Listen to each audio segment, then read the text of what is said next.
Assalamualaikum warahmatullahi wabarakatuh. Alhamdulillah pada kesempatan sekarang kita bisa bertemu kembali dengan saya Ilis Solihuddin, tutor PKBM Bina Pandu Mandiri. Pada kesempatan ini kita akan belajar tentang mata pelajaran pendidikan agama Islam. Selamat datang, semoga kita ada dalam keadaan lindungan Allah Subhanahu wa taala. Amin ya Allah rabbal alamin.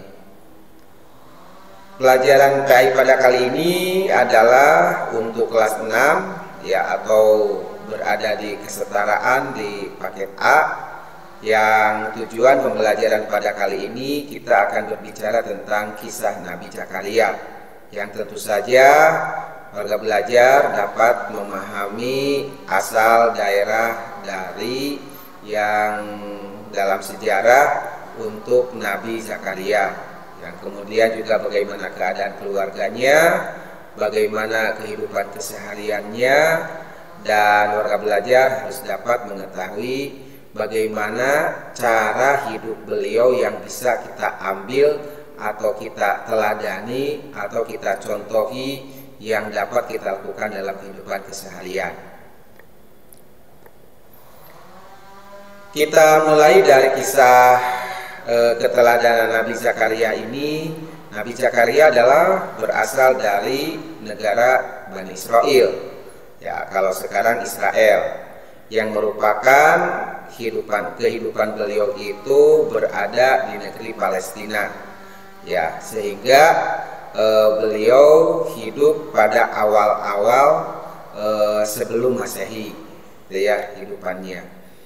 Nabi Zakaria adalah merupakan keturunan dari Nabi Sulaiman.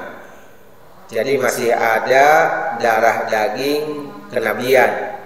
Nabi Sulaiman sendiri adalah merupakan nenek moyang dari Nabi Zakaria. Yang tentu saja Nabi Zakaria ini dalam kehidupan kesehariannya beliau sudah lama menikah dan belum mendapatkan keturunan. Tetapi ya, dengan sudah lamanya beliau berkeluarga tidak menghasilkan keturunan atau belum diberi keturunan oleh Allah Subhanahu wa taala, tetapi beliau tidak putus asa untuk berikhtiar, untuk berdoa, untuk beribadah kepada Allah Subhanahu wa taala. Yang tentu saja dengan peribadahan yang demikian ikhlasnya, demikian taatnya kepada Allah, ya tentu saja Allah Subhanahu wa taala mengabulkan doa dari Nabi Zakaria ini. Ya tentu saja bagi rekan-rekan warga belajar yang sudah berkeluarga tetapi belum diberi atau dikaruniai keturunan, jangan putus asa. Terus saja beribadah pada Allah dan berdoa kepada Allah Subhanahu wa taala. Nah, seperti yang dilakukan oleh Nabi Zakaria ini.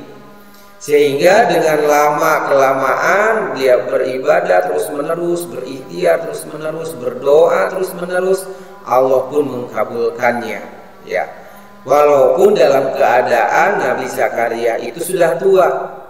Nah, siapa anaknya? Ya tentu saja yang dikenal dalam sejarah yang bernama adalah Yahya. Dan ini adalah merupakan cikal bakal keturunan Nabi, ya, akan menjadi Nabi.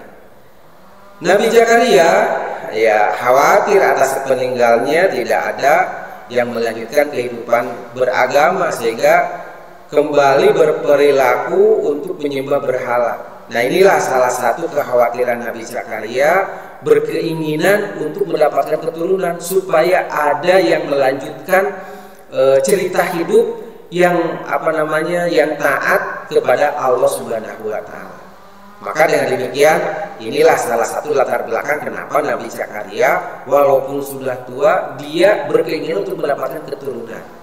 Ya, tentu saja tadi sudah disampaikan bahwa Allah Subhanahu wa taala karena atas doa yang terus-menerus, atas ibadah terus-menerus, ketaatan yang terus-menerus, Allah mengabulkannya. Nah, sehingga Nabi Zakaria hiduplah dengan keluarga yang kecil, bahagia, walaupun beliau sudah dalam keadaan masa tua. Nabi Zakaria ya mempunyai istri ya yang bernama Al-Shaba, atau juga orang Barat mengenalinya dengan Elizabeth. Nah, seperti itu. Sebab ini adalah perbedaan lidah saja, gitu ya. Al-Asba ya, orang Barat mengatakan Elizabeth. Ya, seperti itu. Nabi Zakaria hidup dalam usia 90 tahun. Ini sangat lama. Yang tentu saja beliau usia 90 tahun baru mempunyai keturunan. Nah, Nabi Zakaria sebagai dalam kehidupan kesehariannya adalah beliau sebagai pengelola dan pengurus Masjid Baitul Maqdis, ya, yang berada di mana? Yang berada di Palestina. Ini adalah sebab merupakan salah satu kehidupan realitas yang pernah dilakukan oleh Nabi Zakaria. Beliau diserahi seorang anak yang bernama Maryam, ya putra Imron. Jadi Imron itu mempunyai anak yang bernama Maryam. Kemudian beliau diserahkan Maryam ini kepada pengelola masjid. Berarti pada saat itu yang mengelola masjid adalah Nabi Zakaria. Nah, suatu peristiwa yang menakjubkan, Allah Subhanahu wa taala memberi tanda-tanda kehamilan dari istri Nabi Zakaria. Nah, ini adalah cerita pada saat sebelum kelahiran anaknya, sebelum kelahiran Yahya tadi sudah dikatakan. Nabi Zakaria sempat tidak yakin akan mendapatkan keturunan. Pada awalnya seperti itu. Ya, pada awalnya Nabi Zakaria itu sudah agak sedikit sungkan. Wah, saya ini sudah tua, kan gitu. Kenapa belum masih diberi anak juga, kan begitu, keturunan gitu ya, oleh Allah Subhanahu wa taala. Tapi sekali lagi saya sampaikan bahwa Nabi Zakaria tidak putus asa, terus-menerus berikhtiar, berdoa, beribadah seperti itu. Maka selanjutnya Allah Subhanahu wa taala memberilah keturunan yang bernama Yahya, ya diberi nama. Dan tadi sudah dikatakan bahwa Yahya ini adalah merupakan cikal bakal nanti untuk meneruskan syariat yang pernah diajarkan oleh ayahnya, yaitu Nabi Zakaria.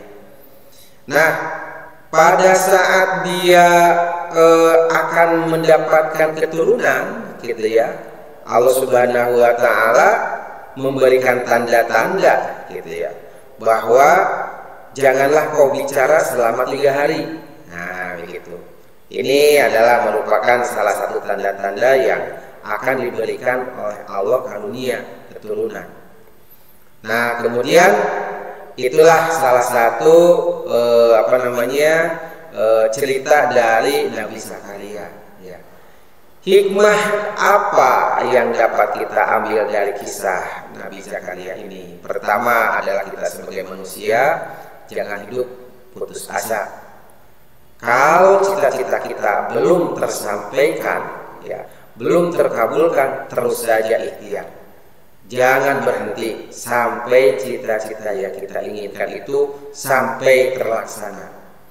Yang berikutnya adalah senantiasa cita-cita harus diiringi dengan doa dan ikhtiar. Nah, inilah kita jangan lupa bahwa segala macam apa yang terjadi itu ada yang melaksanakannya, ada yang melakukannya.